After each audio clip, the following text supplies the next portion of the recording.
was a good drag race. Number 6 qualifier will move on.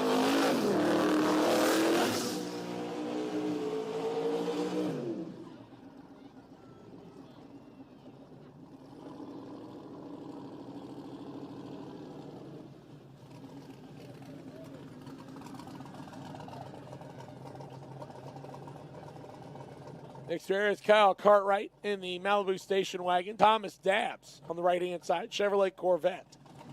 Dabbs is your number 2 qualifier, qualified at 879 for the number 2 spot.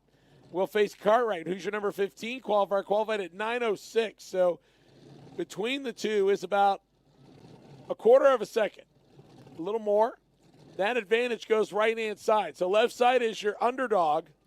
Right-hand side is the favored car.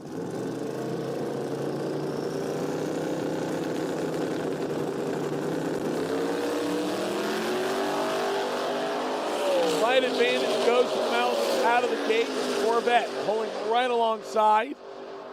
Win like Corvette, 882, dispatching the 890. It was a good drag race, only 34 thousandths of a second separate them, but Dobbs has just a little too much, and that Corvette will go to round number 2.